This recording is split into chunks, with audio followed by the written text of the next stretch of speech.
luchar contra la pobreza infantil. El gobierno Sánchez ya el año pasado hizo 550 millones de euros, pero ahora con el ingreso mínimo estaríamos en 3.500 millones de euros. Es decir, hemos multiplicado por 7 el presupuesto y lamentablemente por los problemas administrativos y también de exigencias de la documentación, llega el presidente que vuelve, sois un helicóptero que vuelve de Francia. Eso ya mucho aquí. Bueno, pues hemos aumentado por 7 los presupuestos para la lucha contra la pobreza infantil, pero lamentablemente tenemos una administración que persigue tanto al defraudador, especialmente si es pobre, como diría Luisa Carcedo, y no tanto al rico, que está dificultando muchísimo que el ingreso mínimo vital llegue a esas 600.000 familias que tanto lo necesitan. Estamos en 160.000, pero tenemos que llegar a estas 600.000 y nosotros con el ministro Escrivá, desde luego, estamos trabajando y vamos a intentar que esta situación se solucione porque es muy grave la situación que tienen muchas familias ahora. Y la segunda es las de las familias no regularizadas. No sé si sabéis, para que una mujer con niños a cargo de origen no español tenga papeles, tienen que pasar 3 años. Esto es yo creo como socialista que no es una situación de justicia, que no es adecuada y que además es un poco hipócrita porque antes del COVID estas mujeres, porque la mayoría son mujeres, cuidaban a nuestros mayores y a nuestros hijos en economía B, además, en economía sumergida, y lamentablemente 3 años les condena con un COVID que no les permite desarrollar esas tareas actualmente o las dificulta muchísimo, les lleva a la pobreza y a la exclusión inmediata. Por lo tanto, ahí también, con el ministro Escrivá, está de acuerdo con nosotros. Creemos que hay que reducir el tiempo de estas mujeres o familias con hijos a cargo que conviven con nosotros para regularizar su situación laboral. Entrarían en la economía legal, con lo cual también daríamos un hachazo a la economía sumergida y sería un logro por parte de todos y esperamos que en el borrador de ley de extranjería que se va a poner a disposición o a renovación de la Administración los próximos meses, con el ministro Marlaska, que ya se lo hemos trasladado, que este tema se aborde porque creemos que es la que está generando también esas colas del hambre, porque estas personas que no tienen a dónde acudir o a dónde ir, porque no existen realmente como ciudadanos y no tienen derechos más que a la ayuda social de los ayuntamientos. Y lamentablemente el Ayuntamiento de Madrid Ciudad no se distingue por su solidaridad con los que menos tienen. Acabamos de estar en Barcelona, que ha firmado una alianza y mientras Barcelona ha destinado 3 millones de euros a este colectivo en el año 2019, Madrid no ha destinado nada. Con lo cual dice muy poco de que Almeida sea tan moderado como algunos quieren hacer ver.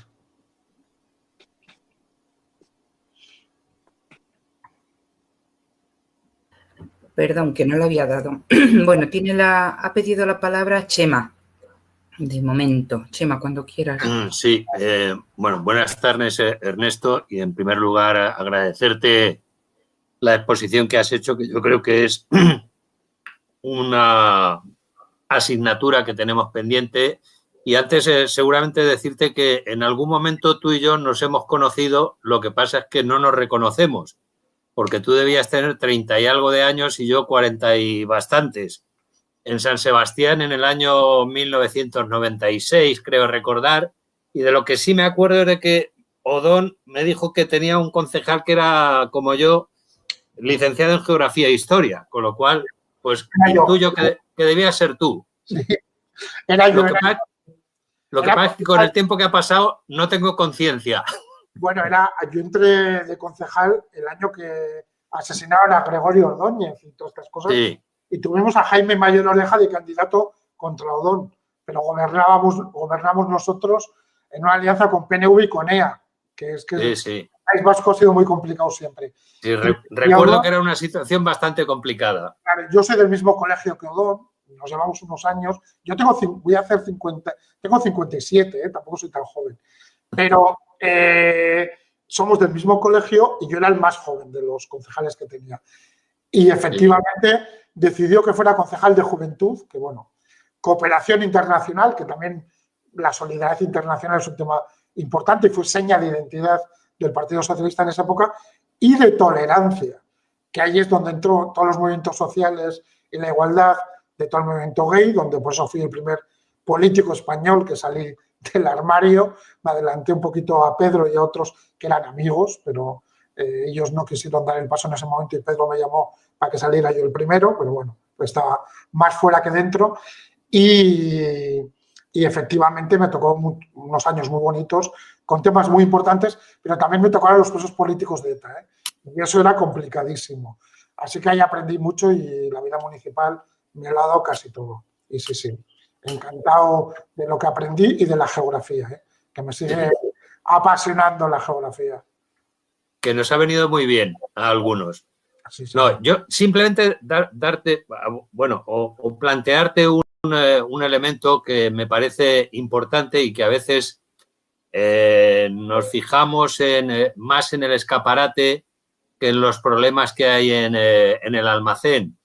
Y desde ese punto de vista a mí me parece que el problema, o gran parte del problema de la pobreza infantil radica en la necesidad de la alimentación y de que es difícil que un chaval tenga posibilidades de completar su formación si no tiene suficientemente garantizada su alimentación. Esto es un programa que pusimos en marcha en Villaverde cuando Tierno era concejal del Ayuntamiento de Madrid y yo era concejal, Tierno era el alcalde y yo era concejal del Ayuntamiento de Madrid, y creo que es uno de los programas que mejor ha funcionado. Veo, sin embargo, que la mayoría de los escaparates ahora, y por eso me ha interesado mucho en la exposición que has hecho, se centran mucho en la parafernalia de las necesidades físicas de los chavales y no de las necesidades primarias de los mismos. Y desde ese punto de vista, pues quería saber un poco cuáles son los elementos que vais impulsando desde ese punto de vista. Es buena pregunta porque a veces cuando se consigue algo lo das ya por hecho y no se pone en valor. El gobierno de Pedro Sánchez, el primer, aquí lo llamamos primer gobierno y segundo gobierno, pero el primer gobierno de Pedro Sánchez ya consiguió con el anterior alto comisionado que había unas carencias alimentarias gordísimas cuando se termina la escuela, ¿no? En la escuela están cubiertas para todo el mundo, que va la misma, pero cuando se termina el curso escolar, en las vacaciones de verano, desaparece esa alimentación. Bueno, ahí se logró 40 millones de euros de un programa que se llama Programa Beca, por el cual todas las comunidades autónomas reciben dinero para que el comedor escolar vinculado a las familias en situación de vulnerabilidad en verano también les dé la comida a esas familias y a esos niños. Con lo cual eso se cubrió en el primer gobierno ya de Pedro Sánchez. En este segundo gobierno y con la pandemia, esos 40 millones de euros han pasado a 80. Y en el presupuesto del 2021 está también en 80 millones ese programa de ayuda alimentaria durante la época estival, la época no escolar, para que ningún niño o niña se quede sin la alimentación básica cubierta. Esa sería la más grave o la más acusada. La segunda es el propio ingreso mínimo vital. El ingreso mínimo vital en España se ha dibujado para que si una persona no tiene ingresos reciba en torno a 600 euros, pero si tienes un menor a tu cargo o tienes dos, sean 1.120. Es decir, con un hijo y con dos hijos casi se dobla y con un hijo se aumenta en un 50%. Con lo cual tiene un componente de ayuda a los recursos económicos para la alimentación básica de los menores muy importante. Claro, hasta que no esté puesto en marcha en su totalidad y adecuadamente, no sabremos cómo medir o cómo mejorar todavía estas políticas de sustento y de alimentación básica de los menores.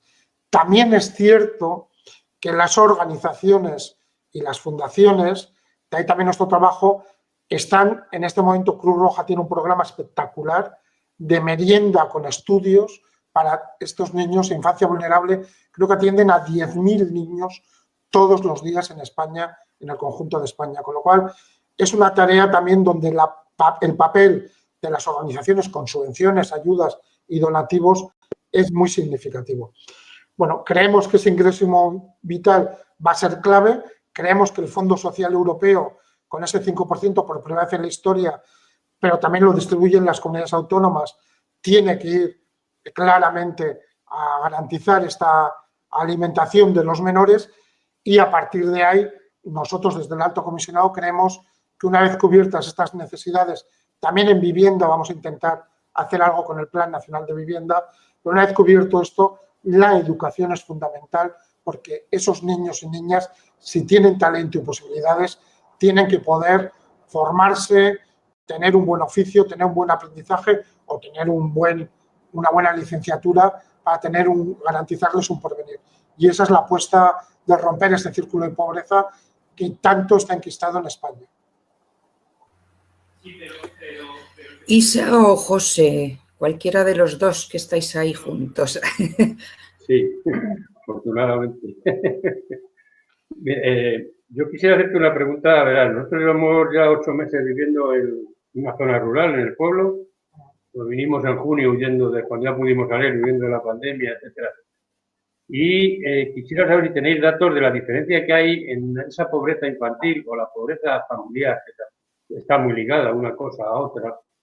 En las zonas rurales, no ya tanto de la España vaciada, sino semi-vaciada, como puede ser, este pueblo tiene 2.400 habitantes, no está mal, y las zonas de las grandes ciudades o ciudades con bastantes más habitantes. Te lo digo porque gracias al tiempo que llevamos aquí hemos tenido ya teníamos noticias de ello, pero hemos tenido la oportunidad de ver la cantidad de ayudas que desde el propio ayuntamiento, no ya desde asociaciones vecinales ni cosas de estas que aquí no existen, sino desde el propio ayuntamiento están llegando a las familias.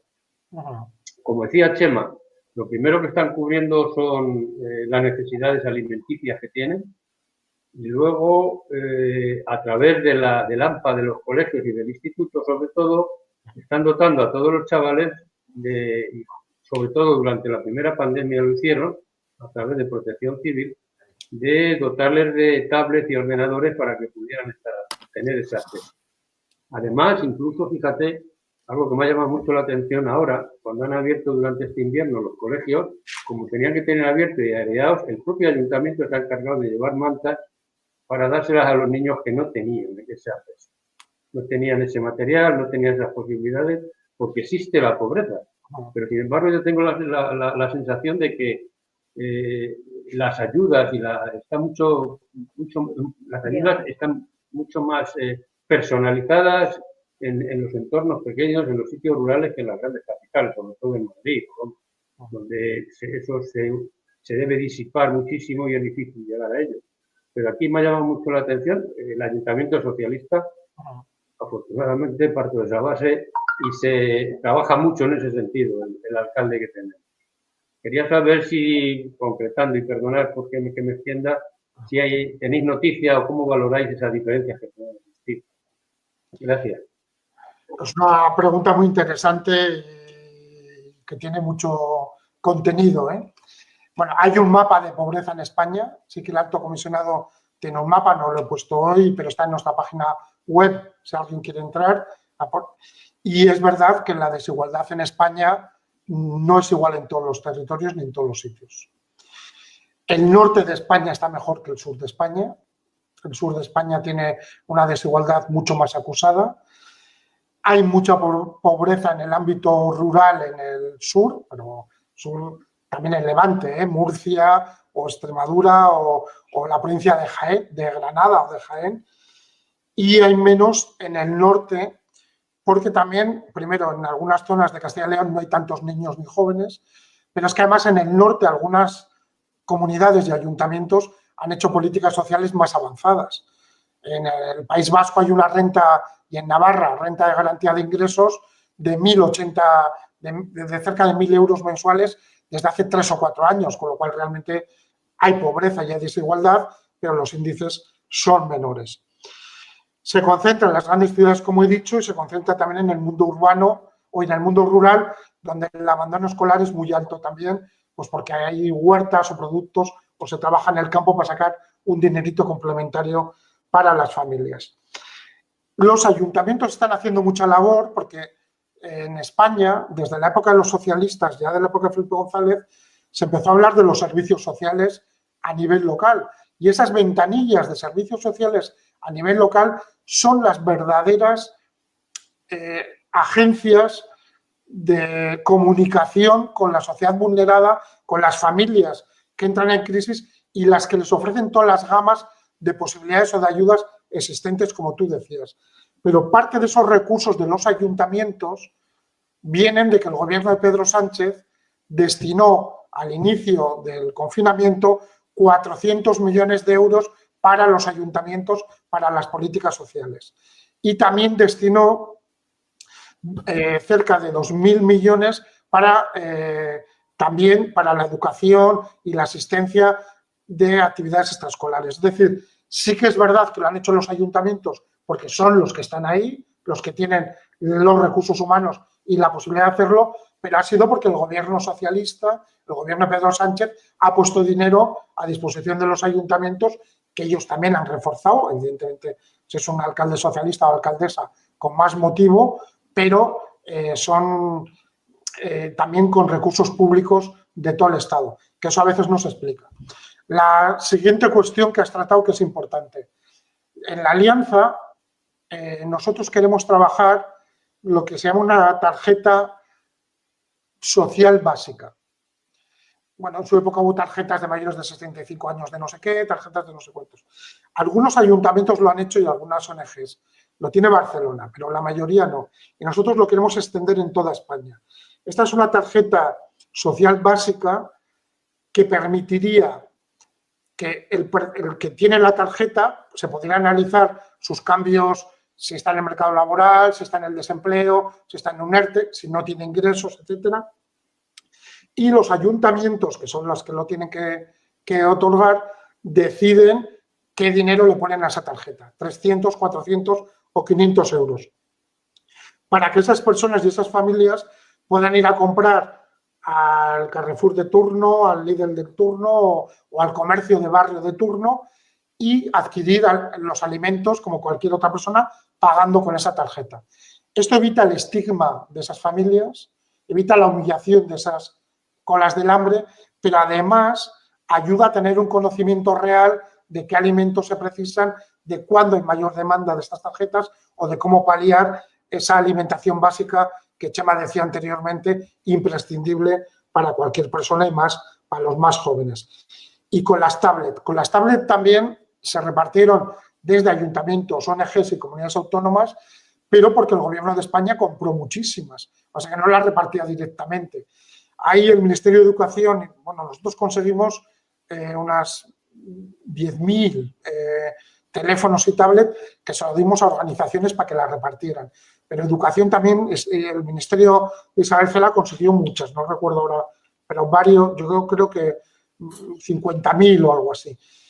Y luego el Gobierno de España presupuestó 300 millones de euros que en junio, desde Nadia Calviño, se sacaron a concurso y que tenemos que investigarlo porque es verdad que eran para repartirlas y no os puedo decir ahora si finalmente se han comprado o no se han comprado, pero ese dinero está ahí. Yo lo hablé con el presidente del Gobierno, me dijo, tú tranquilo que hemos dotado de 300 millones una compra de tablet para repartirlas, pero bueno, al haber colegio presencial no nos hemos preocupado tanto, pero sí que el Gobierno de España también ha comprado muchísimas, varios cientos de miles, que luego se reparten a las comunidades autónomas y a su vez en los colegios para los niños que menos tienen.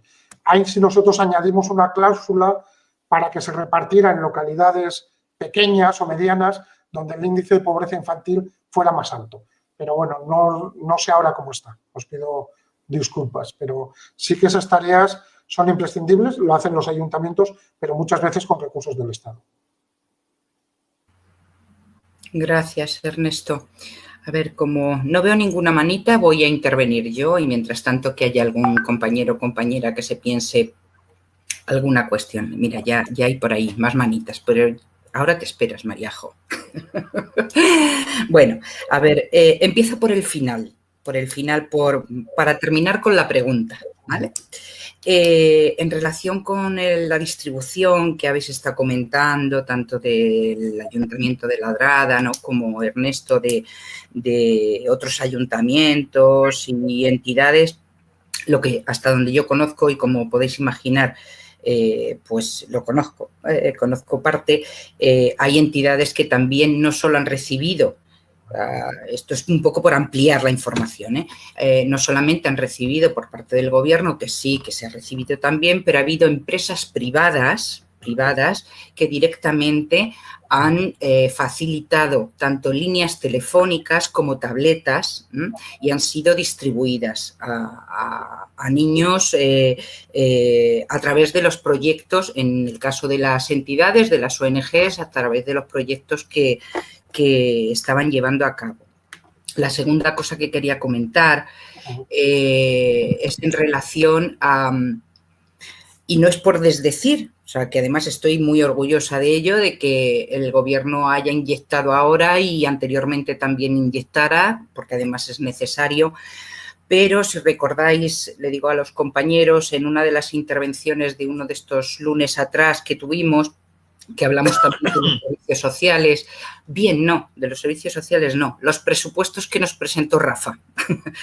Sobre los presupuestos que nos presentó Rafa, yo hice la pregunta concreta, que después se resolvió, si en esta ocasión, o mejor dicho, cuánto se iba a inyectar a través de los presupuestos generales para el plan concertado. Ese plan concertado que es en materia de servicios sociales, que es el que refuerza ese tipo de servicios en las administraciones más próximas, como son los ayuntamientos. Y plan concertado que tiene 3 patas: ayuntamiento, comunidad y Estado. Y que el Estado ha estado desde sus inicios, desde el año 89, incumpliendo la cuota que le corresponde aportar. Siempre se ha quedado muy por debajo, teniendo los ayuntamientos que sobrecargar esa parte para poder facilitar esos servicios, con lo cual es cierto que el gobierno lo traslada, pero no es menos cierto que es una parte obligada de un plan, de un acuerdo o de convenio entre Estado, ayuntamiento y comunidad autónoma, ¿no?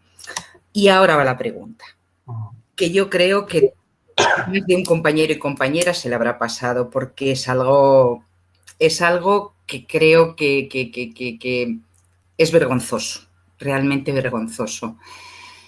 Tenemos en este Madrid el mayor asentamiento de Europa. Y en unas condiciones, pues las condiciones han sido siempre muy malas, pero ahora que estamos hablando de lo que estamos hablando, un montón de niños, miles de niños, sin luz, o sea, sin la cobertura de esas necesidades básicas, en una situación añadida de pandemia, y que por cuestiones de competencia y quizás por otra cuestión añadida que tiene que ver con lo económico, porque no quiero entrar en el tema de seguridad que se ha arguido, pues no se atiende. Entonces, yo quería preguntarte al respecto del papel jugado en este conflicto que está sin resolver en la Cañada Real. ¿Qué habéis hecho? ¿Qué habéis hecho? No. ¿Cuál es vuestro papel? Porque yo sé que hay limitaciones. Entonces, prefiero que lo contestes así. Vamos a ir por partes. El tema de Cañada Real lleva así toda la vida. Pero se había logrado algo muy importante, y era que los 3 ayuntamientos afectados, Coslada, Ayuntamiento de Madrid y Ayuntamiento de Rivas-Vacia-Madrid, junto con la comunidad autónoma y con el Estado, habían firmado un pacto hace 2 años, 2017, que se llama Pacto Regional por la Cañada Real. que, dejando todos pelos en la gatera, ofrecía una hoja de ruta para transformar y cambiar esa situación. Incluso la Comunidad de Madrid tiene un comisionado para Cañada Real, y el Ayuntamiento de Madrid tenía una comisionada para la Cañada Real. Bueno, ¿cuál es la sorpresa cuando la situación no es que vaya mejor, sino que va peor, dejando sin un suministro básico a las viviendas ilegales o irregulares o al asentamiento en Cañada Real, vulnerando los derechos de esas personas, de las cuales entre 1.800 y 2.000 son niños? Bueno, esto llega al Defensor del Pueblo, nos llega a nosotros también en diciembre, y nosotros lo que hacemos es visitar Cañada Real, distrito 5 y 6, entablar conversaciones con las entidades del barrio, convocar al comisionado de la Comunidad de Madrid, al Ayuntamiento de Madrid, a los alcaldes de Coslada y de Rivas Vacia Madrid, a representantes de la Asamblea de Madrid, incluso reunión con Ángel Gabilondo también a primeros de enero, con plena Filomena, para hablar de Cañada Real. Y la situación es que por parte de la señora Ayuso, una vez más le hemos mandado 3 cartas, responde que ya nos atenderá Miguel Ángel Rodríguez, nos contesta Miguel Ángel Rodríguez, ni siquiera contesta ella, y nos viene a decir que es un tema de seguridad y punto, que vaya la policía y les detenga a todos, y odia el problema social. Y el comisionado que ella tiene nombrado nos llega a decir en una reunión, pero no lo dice públicamente, que entiende que el pacto regional de Cañada Real está muerto, que no es válido. Y es donde está el meollo de la cuestión. Claro, si la Comunidad de Madrid, que es quien tiene que liderar el proceso, es que esto, yo sé que vivís en Madrid, pero los que, por ejemplo, yo que soy vasco, estaríamos alucinados de que en lugar del Lehendakari Urkullu liderara un tema de un poblado ilegal en Sestao, en el Gran Bilbao, tuviera que ser el gobierno de España el que lo liderara. Es que esto no es así, porque estamos en la España de las autonomías, de los estatutos, y hay competencias exclusivas. Entonces, el tema de los poblados ilegales es un tema de urbanismo, de competencia exclusiva de la Comunidad Autónoma de Madrid, porque hay 3 ayuntamientos afectados. Si solo hubiera un ayuntamiento, sería competencia exclusiva del ayuntamiento, con lo cual ni siquiera de la comunidad. Entonces, el gobierno de España, claro que actúa, se reúne con los agentes, con las instituciones, pide soluciones, manda cartas a la presidenta para que reactive el pacto regional y busque las soluciones correctas y adecuadas. Y la situación va a ir a peor, porque como hay elecciones y esta señora convocó elecciones, pues ni estaba ni se le esperaba en el tema de Cañada Real. Y todo viene porque hay que preguntarse a quién beneficia esa situación de bolsa de pobreza y de marginalidad, y es al propio PP. Al propio PP le importa un pepino como está el distrito, sobre todo 5 y 6 de Cañada Real, solo le importan sus votos del Barrio Salamanca y de otros lugares, y además quiere mantener a esas familias en exclusión en esa zona para no incorporarlas a otras zonas de la comunidad. Y a la vez está desarrollando ámbitos urbanísticos nuevos en el entorno, de grandes, de 50.000 viviendas, algunos de esos PAOs, con lo cual realmente les va a asfixiar. Bueno, ¿qué estamos intentando hacer nosotros? Con una visión general de España, pues estamos con el Secretariado Gitano, hemos hablado, y con otras organizaciones, y en España no hay una Cañada Real, hay 300 asentamientos irregulares. Y bueno, tengo pendiente una reunión con David Lucas, que fue concejal también en el Ayuntamiento de Madrid y alcalde de alguna localidad de Madrid, no recuerdo ahora cuál, para ver si podemos conseguir en el Plan Nacional de Viviendas que el Gobierno va a poner en marcha, pues que un porcentaje determinado sea para realojos o reubicación de las familias de estos entornos. Bueno, eso por un lado. Por el otro lado, los ayuntamientos afectados. Rivas Vacia Madrid lo gobierna Unidas Podemos, con el Partido Socialista. Y Rivas Vacia Madrid no quiere una solución tampoco que dé luz inmediata y que el poblado se quede allí fijo para siempre. Porque ellos tienen aprobado que es la zona 5, que es la suya, pues derruir todo aquello. Entonces, hay familias que no quieren que se derriben. El otro día, en un reportaje en La Sexta, había una señora que vivía allí, que tiene 5 casas alquiladas a población magrebí, fundamentalmente, que decía: yo soy de Vox y no me importa nada, quiero cobrar alquileres ilegales. Pues son viviendas ilegales. Entonces, ahí también los socialistas tenemos que tener... Yo he estado con Pau y con vuestro portavoz en el Ayuntamiento de Madrid y con parte de su equipo, donde se ha incorporado una geógrafa que fue profesora, bueno, era profesora asociada cuando estudié yo en la Autónoma de Madrid, Emilia Franco, muy buena, además, geógrafa regional del territorio. Y yo les he dicho que es un problema urbanístico y que tienen que llevar adelante las propuestas. Bueno, el distrito 6, que es el de Madrid ciudad, que es el más cercano a Vallecas, y también problemas en Vallecas, es un terreno inundable y al lado de una incineradora. Con lo cual es que no tiene que haber ningún tipo de vivienda. Han realojado 146 familias, faltan otras 200 por realojar de ese distrito, pero eso debería ser un objetivo de Estado también, realojarlas y derribarlo todo. Porque es que el permitir que haya reventas ilegales de esas viviendas, como está pasando con gente que viene de Marruecos y por 20.000 o 30.000 euros compra un terrenito con esa chabolita y tal, porque claro, piensan que están comprando algo legal, claro, no, ni conocen las normas y demás, es favorecer que el círculo de pobreza permanezca, incluso el engaño de los más pobres, que se engañan entre ellos mismos. Por lo cual, el problema de Cañada Real es muy profundo y no es contentar simplemente a aquellos que piden que aquello se mantenga sin ley y sin orden, también interesados de dentro.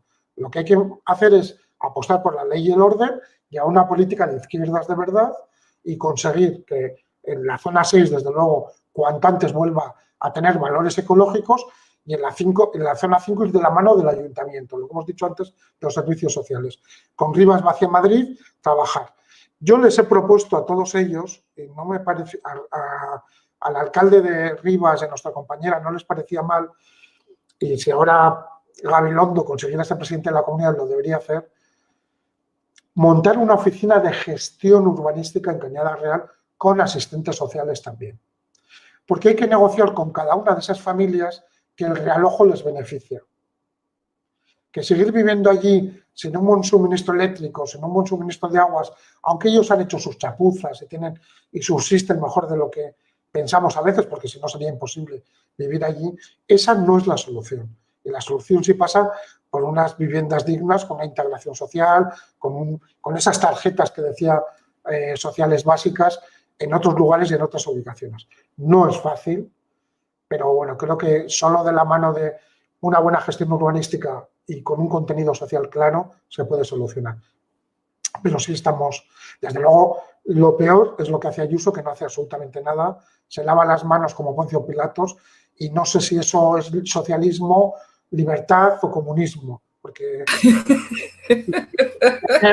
tener 2.000 niños sin luz, en dificultades alimentarias, sanitarias, etcétera, y excluidos sociales es libertad, pues esa señora está peor de la cabeza de lo que parece, ¿no? Sí, sí, desde luego, desde luego.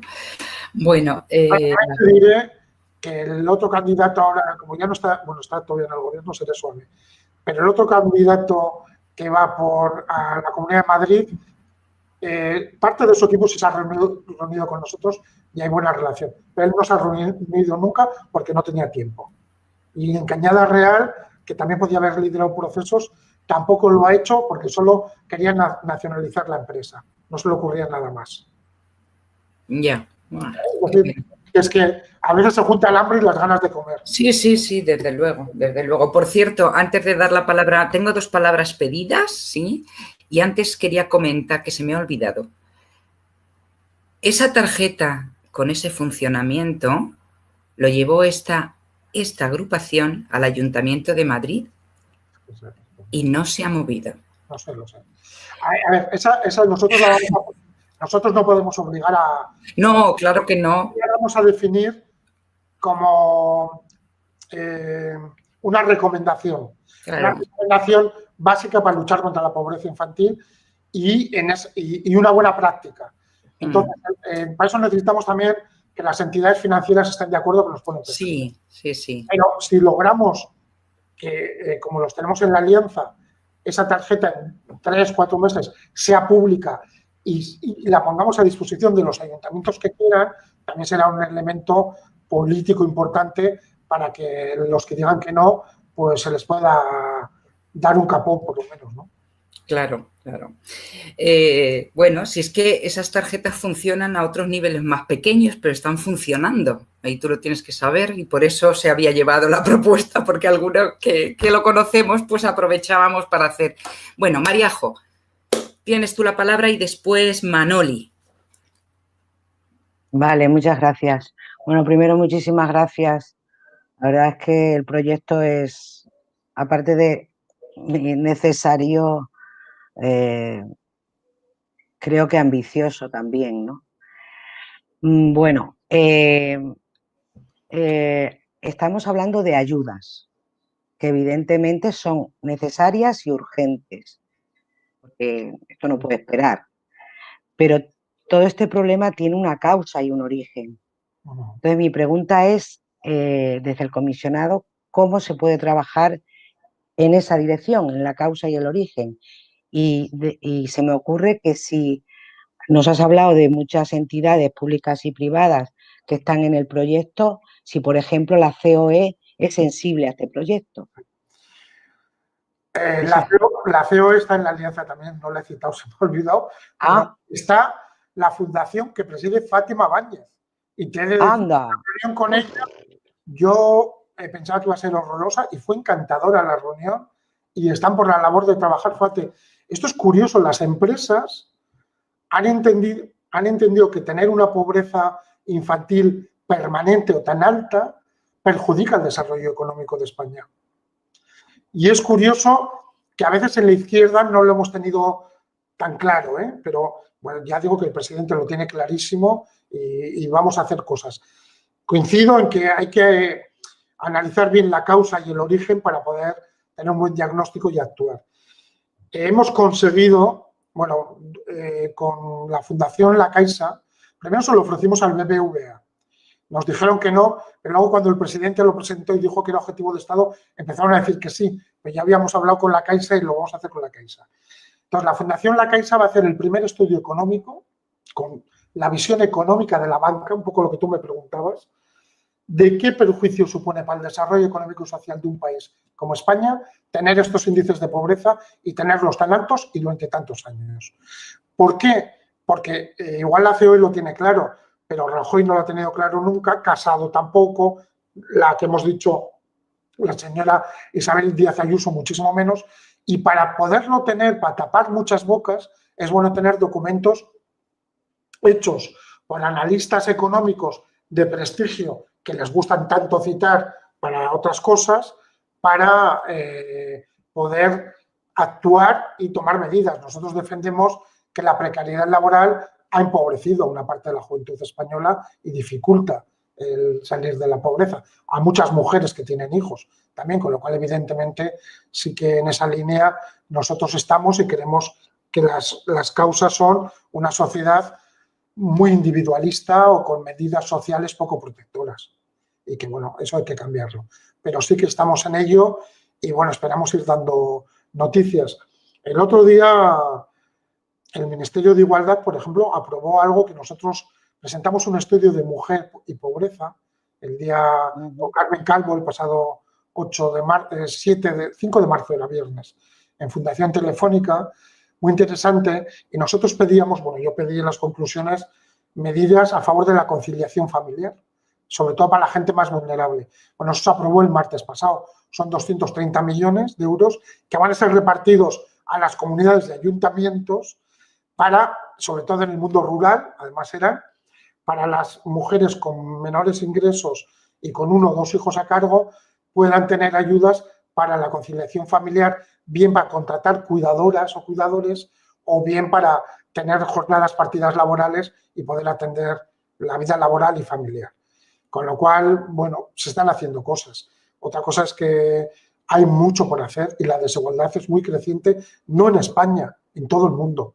Que John Biden, un señor de centro, haga un plan de más de $1 billón para la lucha contra la pobreza infantil, o que Europa esté preparando también medidas muy importantes y de muchos recursos en este sentido, es que la epidemia o la pandemia ha venido y ha acentuado la desigualdad de forma muy grave y sobre todo con los niños y niñas en familias ya vulneradas, que les va a costar mucho salir de la crisis y, por tanto, tiene que ser objetivo preferente de nuestras políticas públicas. Gracias. Manoli, cuando tú quieras. Hola, Ernesto. Hola. Oye, muchas gracias por estar aquí y la verdad que hacía mucho tiempo que nos veíamos. Yo tengo una reflexión y también, bueno, pues una pregunta. La reflexión es cierto, y comparto contigo, que la educación, el acceso a la vivienda, junto con las ayudas de emergencia, son fundamentales para combatir la pobreza infantil. Sin embargo, todo esto está transferido a las comunidades autónomas y depende de la voluntad política de las comunidades autónomas y del color claramente como esto. Me lo digo porque yo en este momento estoy trabajando en el Ayuntamiento de Arganda y sufrimos muchísimo, y sobre todo el COVID hemos sufrido muchísimo, bueno, pues el retraso de las ayudas, las escasísimas ayudas, el tener que, sin recursos, porque no tenemos recursos, tener que bueno, pues que hacer frente al drama que nos llegaba, además nos llega a los ayuntamientos, el drama no llega a la Comunidad de Madrid ni al Gobierno de España, llega a la puerta del ayuntamiento, ¿no? Y bueno, pues esto ha generado un déficit importante en la cerca de todos los ayuntamientos, porque además no hay ayudas directas desde el Estado. Ya sabes que las ayudas van a la comunidad reparte como la da la gana y quiere, y no siempre reparte todo lo que recibe. Entonces, yo creo que esto deberíamos de corregirlo de alguna forma como gobierno socialista, corregirlo. Bueno, aparte de que tenemos pendiente la reforma del sistema de financiación de todas las administraciones, una asignatura pendiente que lleva encima de la mesa hace muchos años, pues yo creo que esto se debería corregir porque de verdad que realmente conoce las necesidades de la población son los ayuntamientos, y deberíamos de tener capacidad de poderles ayudar mucho más de lo que le estamos ayudando ahora, porque no, eso es lo que nos gustaría. Y entonces, pues yo no sé cómo ves tú esto y cómo esto se podría resolver y obligar, porque sí es cierto que algunas comunidades autónomas, bueno, la del País Vasco es espectacular, es para ponerla de ejemplo. Y Navarra.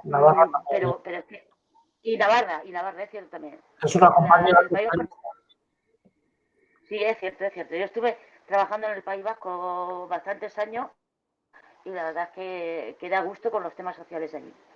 Y lo que te decía es algo desde la administración central tenemos que hacer para que no dependa de estos señores que además no quieren educación pública, la vivienda tienen un negocio, bueno, y sanidad ya ni te cuento, ¿no? Entonces yo creo que deberíamos de hacer algo. Nada más, Néstor. Y muchas gracias por estar aquí, ¿eh? Bueno, comparto tu reflexión al 100%. No es un consuelo, pero que sepas que Ada Colau y el Ayuntamiento de Barcelona se quejan de lo mismo porque la Generalitat reparte el dinero para los municipios indepes que les gustan a ellos y no para aquellos que tienen más necesidad. Es decir, que yo siempre he dicho que Ayuso es como Torra a la madrileña. Ayuso es tan independentista y tan peligrosa como los indepes catalanes, porque como hace lo que le da la gana, pues como ellos, ¿no? Bueno, esta es una reflexión que yo creo que es preocupante. Yo soy autonomista y defensor de la España constitucional y de derechos históricos y demás, porque creo que nos ayuda a convivir, pero es verdad que el sistema está montado de tal manera que los gobiernos autónomos cogen todos los recursos y encima no están obligados a explicar en qué se lo gastan, lo cual es terrible. El gobierno de la Comunidad de Madrid recibió 300 millones de euros en el primer confinamiento y nunca se ha sabido en qué se lo han gastado, porque nunca han dado las cifras ni los datos. Eso me parece increíble. Y figuraros cuál es la situación. La Unión Europea nos va a prestar 70.000 millones de una manera y 70.000 de otra, 140.000. Pero la Unión Europea solo da ese dinero a programas que haya dado el visto bueno y vea que se están ejecutando bien, le presentas los papeles y tú has adelantado el dinero y luego te lo paga. Claro, si eso nos lo hace la Unión Europea a nosotros, ¿por qué nosotros no lo podemos hacer aquí a las comunidades? Bueno, nosotros vamos a tener un programa, el Alto Comisionado ha trabajado en un programa relacionado a las vacaciones, cuando las actividades extraescolares fuera del periodo escolar, para la capacitación digital, en eso de la brecha digital, de nuestros menores y de la gente joven en vulnerabilidad. Y hemos planteado un programa de 230 millones de euros. La Unión Europea ha dicho que sí, y que además es uno de los pocos programas presentados que va en la lucha contra la desigualdad y contra la pobreza. Claro, nosotros para desarrollar nuestras políticas, siendo el Partido Socialista, tenemos que trabajar con el área de Podemos. Hasta ahora con el área de Pablo Iglesias. Que no siempre es fácil, porque luego os explicaré, ellos no han presentado ningún programa. Ellos llevan infancia, lo llevan ellos administrativamente, pero no han presentado ningún programa, y nosotros sí. Entonces ahora lo vamos a hacer con ellos y toda mi preocupación era que ese dinero llegue a los ayuntamientos, no que se quede en las comunidades. Y entonces lo que me decían es que están obligados a hacerlo vía comunidad autónoma por los abogados del Estado, por la configuración constitucional de España. Bueno, yo lo que he planteado es que, bueno, solo tenemos que hacer vía comunidades autónomas, lo hagamos, pero poniendo unos requisitos X para aquellas poblaciones que tienen índices de vulnerabilidad de pobreza infantil superior al 30%, al 40% o al 50%. De tal manera que va a aquellos municipios que realmente sí lo necesiten. Y no, por ejemplo, en el caso de Madrid, sería absurdo que este programa, estos recursos, fueran a Buitrago de Lozoya. Siento si hay alguno aquí de Buitrago de Lozoya, pero es que a Buitrago de Lozoya igual hay 5 niños con esta necesidad, pero sin embargo en Getafe tenemos 3.000. Entonces no tiene ningún sentido, tiene que ir a donde hay 3.000. Bueno, nosotros lo vamos a intentar, pero coincido contigo que desde el Gobierno de España, desde el Gobierno del Estado, se debería mirar este tema porque es una... Bueno, la Federación Española de Municipios y Provincias también está en la alianza, obviamente se queja totalmente de esta situación y a nosotros nos gustaría que fueran los ayuntamientos los pilares sociales del estado de bienestar, porque son los que realmente lo hacen. Bueno, tenemos un congreso federal pronto, pues igual tenemos que ir planteando políticas de que ese estado social que queremos construir nuevo y moderno, digitalizado y transformado, esté basado en los municipios y los ayuntamientos, que yo creo que sería bastante más justo. Porque es verdad que los gobiernos autonómicos pierden el dinero en el camino. No digo que no se lo gasten, pero se lo gastan en otras cosas. Y unido a esto hay otro debate. El ingreso mínimo vital es un dinero del Estado para las familias, que no existía. Bienvenido y que se haga bien, 3.500 millones. Lo que no tiene sentido es que comunidades, la vasca, la navarra, la madrileña o la valenciana, que tenían otro tipo de ingresos sociales, cojan y lo quiten.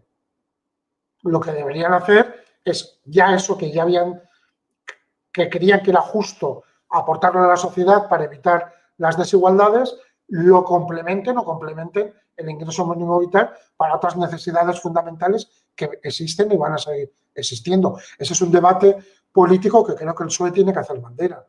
Es decir, ni un euro de menos en política social, ni en Madrid, ni en Zaragoza, ni en Euskadi. Si usted ya hacía un esfuerzo, continúe con ese esfuerzo y los 3.500 millones de rentas que el Estado dará según la situación de cada familia. Totalmente de acuerdo, Ernesto. Hay que dar la batalla en el Congreso para definirlo bien y ponernos de acuerdo. No veo por aquí ya más palabritas.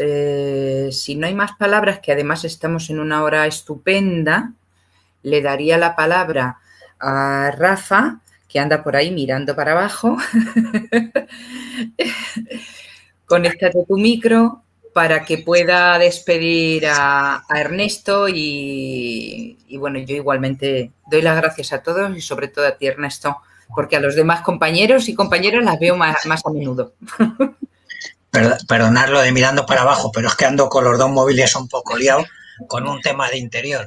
Y volver a decir lo que dije al principio, la pena es haberme perdido parte de la intervención. Agradecerte, como no, tu presencia y sobre todo porque dedicas el tiempo a divulgación, que para los socialistas es lo más importante, conocer, porque muchas veces ante preguntas simples no tenemos respuesta o lo que es peor, tenemos una respuesta donde no decimos nuestra verdad, sino aquello que hemos oído en medios. Y generalmente esa es la peor respuesta que un socialista puede dar, no tener información.